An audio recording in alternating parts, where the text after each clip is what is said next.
Bonjour à tous, bienvenue les amis sur cette vidéo. Dans cette vidéo, nous allons voir trois secrets que les vendeurs de formation en trading ne veulent pas que vous sachiez.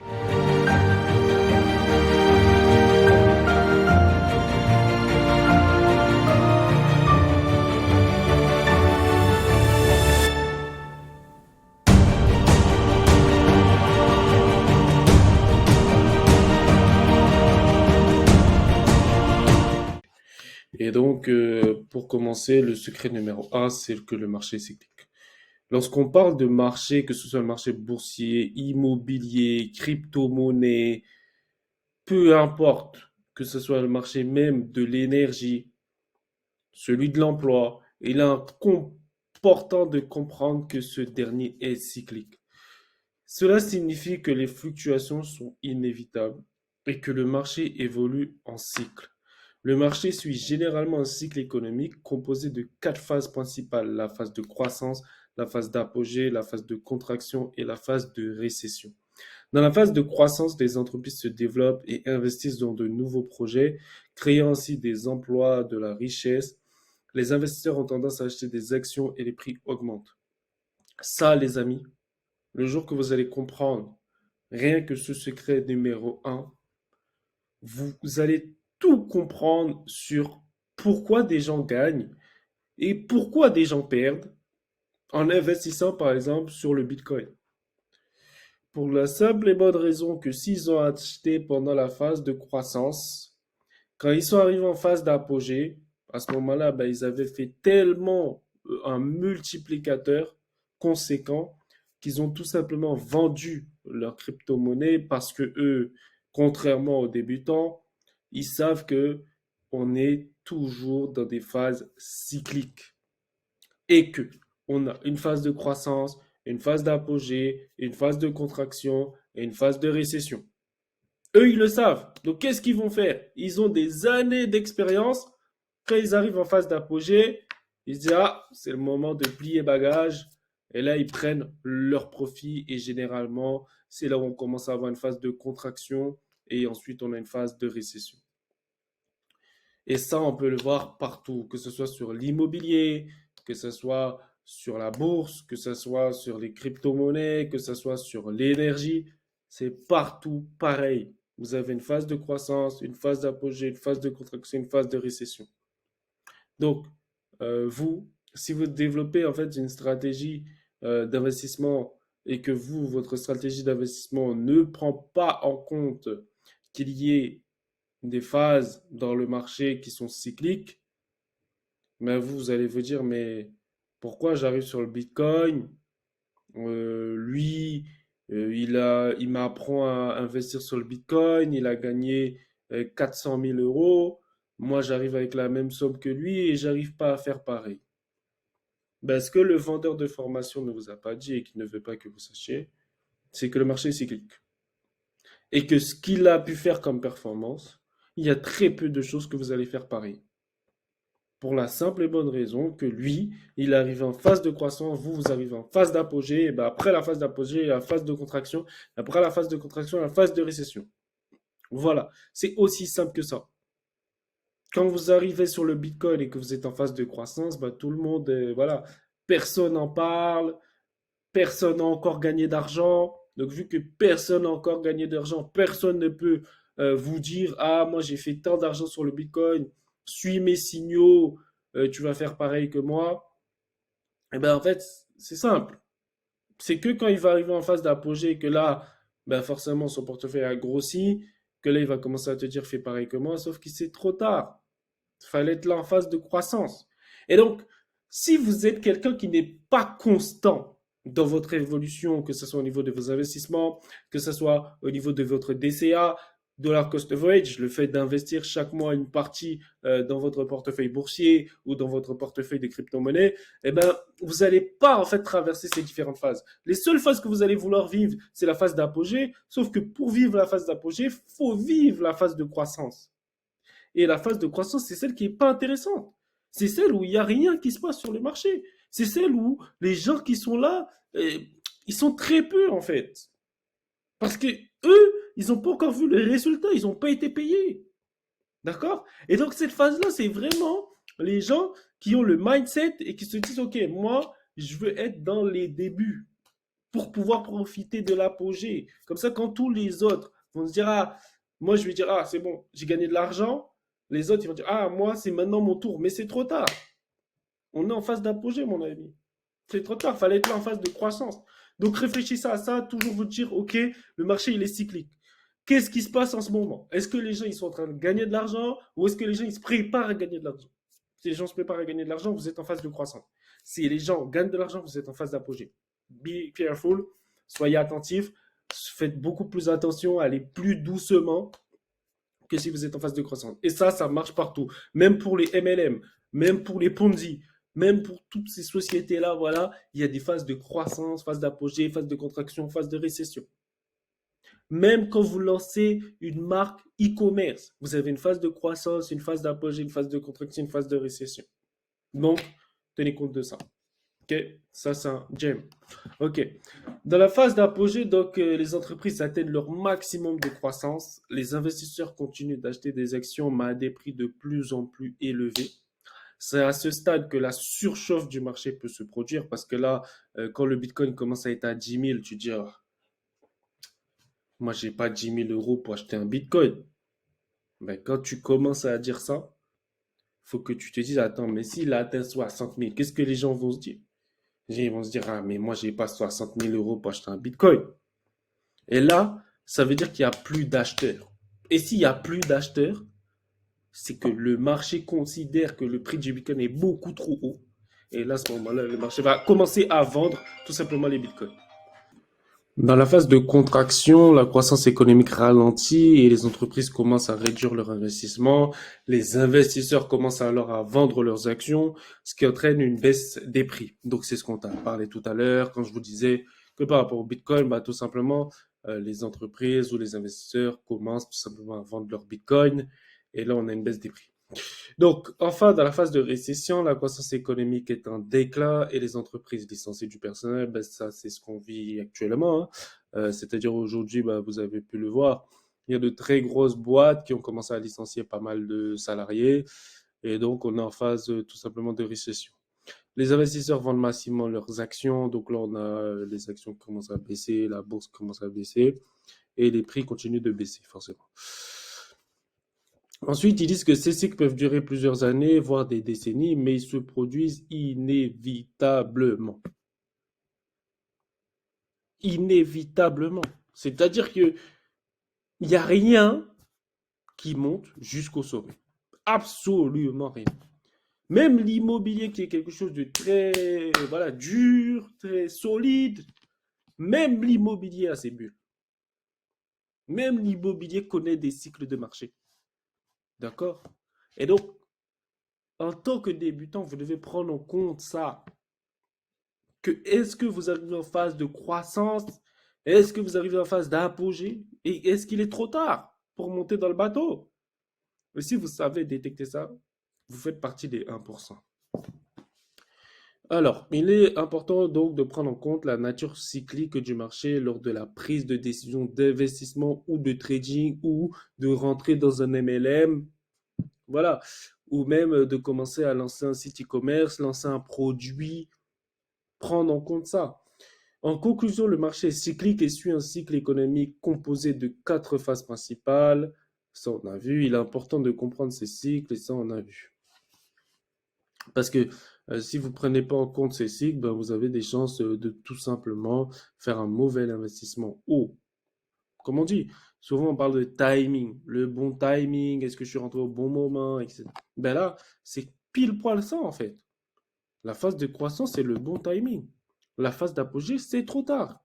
Donc, afin d'éviter de perdre de l'argent en investissant au mauvais moment. Le secret numéro 2, le tout secret, la clé est le money management. Money management. Comment vous gérez vos pertes plus que vous gérez vos gains? C'est simple. Vous allez avoir des pertes. Mais comment vous les gérez quand vous tradez le forex? Comment vous les gérez quand vous tradez les indices? Comment vous les gérez quand vous investissez voilà, à droite et à gauche? Est-ce que vous investissez tout votre argent? Est-ce que vous rentrez doucement, petit à petit, vos entrées? Ou est-ce que d'un coup, vous faites all-in? Est-ce que vous mettez un pied dans l'eau? Vous voyez, est-ce que c'est tiède, c'est chaud? Vous pouvez mettre deux pieds et foncer. L'investissement, c'est comme ça. L'investissement, il faut commencer petit, faire du DCA, pap, pap, pap. Voir que là, on est en phase de croissance, ok, j'augmente mon DCA. On est en phase d'apogée, je prends mes bénéfices. Je prends mes bénéfices.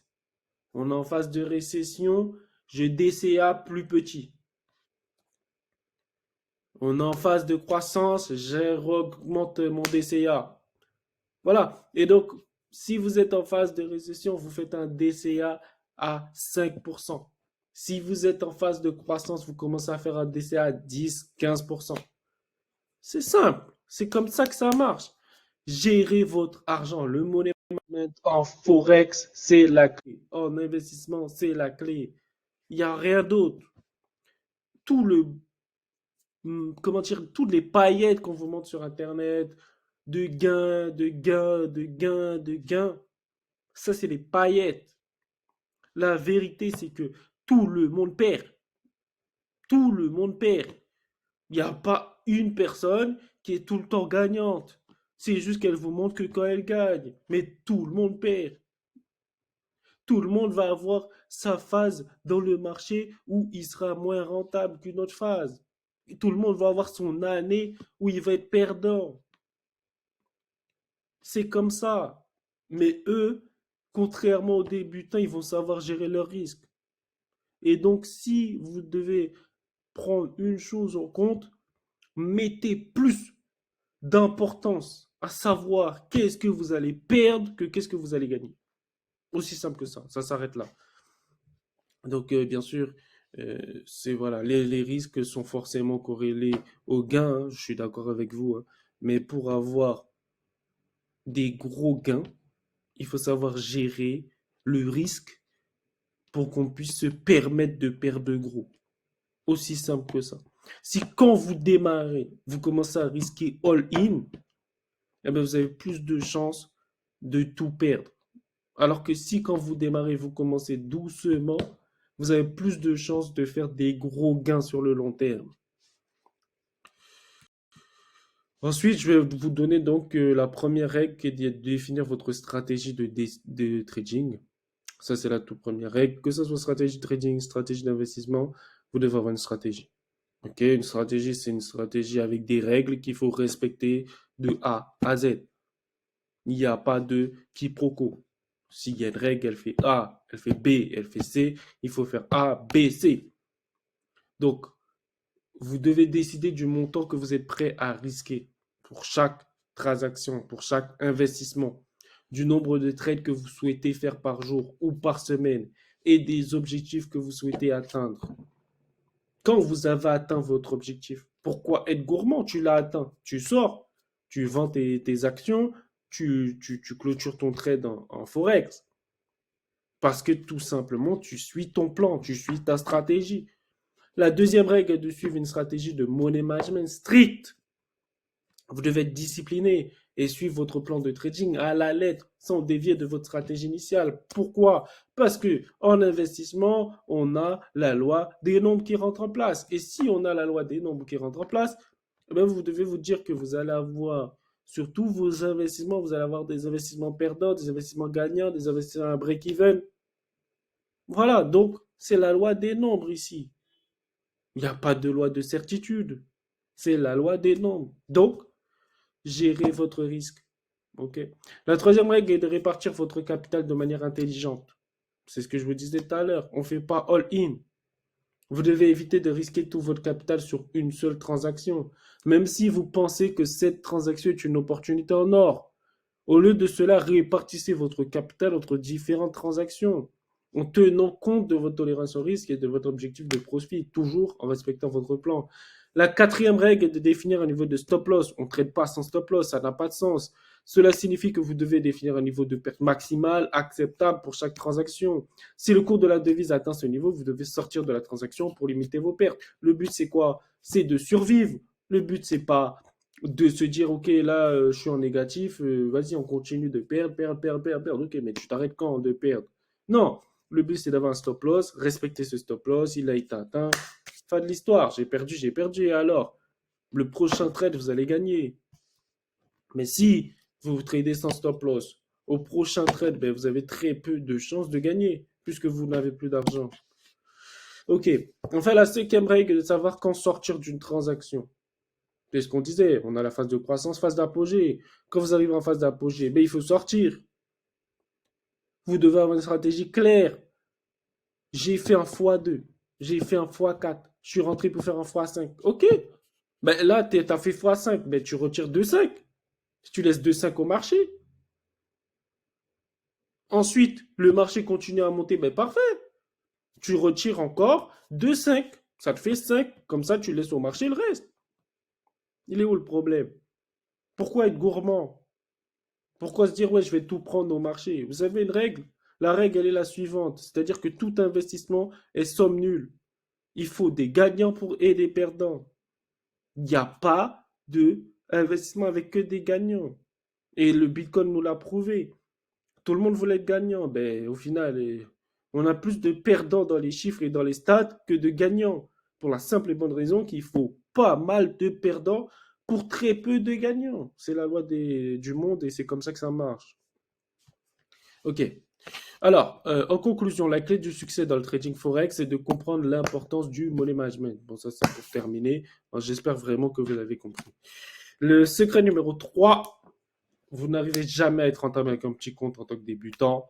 Et ça, je suis désolé de vous le dire. Je sais que ça fait polémique. Je sais que beaucoup de gens vont essayer de contredire. Mais la vérité, elle est là. Et je vais vous le dire pourquoi. Lorsque vous débutez en trading, il est important de comprendre que la plupart des traders professionnels ont des comptes de trading importants et une expérience considérable. Les traders débutants, en revanche, ont souvent des comptes plus petits et une expérience limitée. Le trading peut être extrêmement difficile et risqué.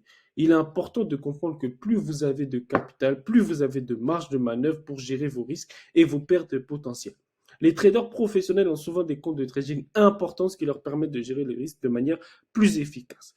Aujourd'hui, vous allez commencer à suivre des signaux de traders qui fonctionnent avec les influenceurs et ils vont vous dire déposer un capital de 500 000 euros. 500 euros ou 1000 euros.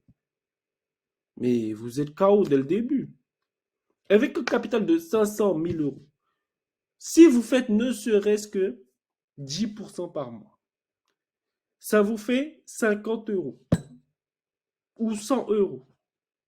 Est-ce que vous pouvez vous tenir quand on prend en compte le prix de la psychologie que ça demande, la patience que ça demande, la constance que ça demande, la régularité que ça demande? Est-ce que vous pensez vraiment que vous allez dire, attends, je fais tout ça pour 100 euros? Je fais tout ça pour 50 euros? Mais non, vous allez vous dire, mais non, moi je veux gagner, j'ai 500, je veux gagner 1000 à la fin du mois. Fin de l'histoire. Et là sera le prix, là sera le goût d'être patient, de tout ça, tout ça. Mais si là c'est pour gagner 50 euros à la fin du mois, c'est pas la peine. Et ça, je le comprends totalement. Mais à ce moment-là, vous allez tout simplement exploser votre money management. Et vous allez prendre un risque qui est démesuré. Certes, au début, quand vous allez rentrer dans une série de gains. Ok, vous allez faire une série de gains, bam, bam, bam, ça passe, ça passe, ça passe, ça passe, ça passe. Mais comme je vous l'ai dit, il y a la phase d'apogée. Et quand arrive la phase d'apogée, c'est bon, vous prenez le stop loss. Dès que vous avez mangé le stop loss, ben, tous les gains que vous avez faits, vous, sont effacés. Parce que vous n'avez pas géré votre risque dès le début. Donc, quand vous avez gagné, plus vous gagnez, plus vous augmentez le risque, plus vous augmentez le risque, plus vous augmentez le risque. Donc, au bout d'un moment, quand vous arrivez à la phase d'apogée, ben, c'est trop tard. Vous n'avez pas suivi la bonne psychologie, vous n'avez pas eu la bonne attitude, vous n'avez pas eu le bon management. Donc là, une fois qu'on arrive en phase d'apogée, c'est la phase critique. Stop loss, hit. Mais vous avez tout perdu. Alors, Malheureusement pour les débutants avec de petits comptes, le risque de perdre tout leur capital est très élevé. Les débutants sont souvent attirés par les marchés financiers en pensant qu'ils peuvent faire rapidement des gains importants. C'est ce que je vous disais. Mais cela est souvent une illusion pour la simple et bonne raison. Et ça, je suis désolé, mais je vais vous le dire cash. Avec 500 euros ou 1000 euros, vous n'allez pas être rentable sur le long terme et vous n'allez pas faire. Vous pensez les doubles là, c'est-à-dire vous faites 500, 1000, 1000 euros, 1000 euros, 2000, 2000, 4000, 4000, 8000, et ça c'est utopique. Hein. C'est utopique. Si c'était réel, vous travaillerez pour JP Morgan, vous travaillez pour BlackRock, et voilà. Et même eux, quand vous regardez leurs stats, eux-mêmes ils font pas ça. Alors qu'ils gèrent des milliards. Donc toi, tu penses qu'avec tes 500 euros, tu vas faire des doubles chaque mois. Au bout d'un moment, prenez conscience que c'est impossible. Et donc, il est important de se concentrer sur l'apprentissage des bases du trading. Première chose, vous testez en compte des mots. Testez en compte des mots votre stratégie, votre money management, votre psychologie, votre attitude à la perte, votre attitude au gain. Quand vous avez ficelé tout cela et que vraiment vous êtes prêt à attaquer le dur, là, vous lancez en challenge. Vous lancez un compte challenge. Vous ne lancez pas 500 000, 500 et 1000 euros. Vous allez les perdre. Vaut mieux mettre 500 euros sur un challenge et risquer 1% par trade que se dire, vas-y, je mets 500 euros et que je vais faire 1000 euros. Du coup, je prends des gros risques pour faire 1000 euros. Non, mettez 500 euros sur un challenge. Ok. Je pense que j'ai tout lu. Ouais, on est bon. Si vous êtes un débutant avec un petit compte, il est important de ne pas se décourager. Très important. Et je peux vous le dire avec un petit compte. La psychologie, c'est x100. C'est x100. Parce que là, quand tu as un petit compte, tu vois que tu prends un trade, tu gagnes 5 euros. Je dis, putain, attends, j'ai fait tout ça là, appuyé sur un bouton. J'ai stressé. J'ai patienté pour gagner 5 euros. Votre psychologie, elle prend un coup. Votre psychologie, elle débielle. Elle se dit, attends, j'ai fait tout ça pour que ça. Donc, tout de suite, propre firme. Propre firme, propre firme. Vous trouvez en description des liens de propre firme. C'est gratuit, c'est cadeau, c'est offert par la maison. Et il est important de tout simplement suivre un processus qui est long, qui est difficile. Mais si vous êtes patient et que vous continuez à apprendre et à développer vos compétences, vous pouvez réussir. En conclusion, il est difficile pour un débutant, voilà, avec un petit compte de devenir rentable en trading. Les traders professionnels ont souvent des comptes de trading importants et que vous, en tant que débutant, vous devez concentrer sur les bases, la répétition. Et plus vous allez répéter, plus vous allez devenir bon. Parce que tout simplement, le secret du trading, l'holy grail du trading, c'est de répéter. Si tu répètes jour 1, jour 2, jour 3, jour 40, jour 100, jour 2000, la même chose, tu verras que jour tu peux perdre, jour suivant tu gagnes. Jour tu gagnes, jour suivant tu perds. Mais tu verras que tu seras constant parce que tu suis ton processus et tu répètes, répètes, répètes, répètes, répètes, quel que soit la cycle du marché. Que le marché il soit en phase d'apogée, phase de croissance, phase je sais pas quoi, tu respectes ton plan. Tu sais qu'on est en phase de récession, tu diminues ton DCA. Tu sais qu'on est en phase de croissance, tu augmentes ton DCA. Tu sais qu'on est en phase d'apogée, tu commences à prendre tes profits. Du coup, je pense qu'on a terminé sur ça. J'espère que vous avez kiffé cette vidéo-là. Plein de pépites que vraiment j'aurais adoré savoir quand j'ai commencé le trading.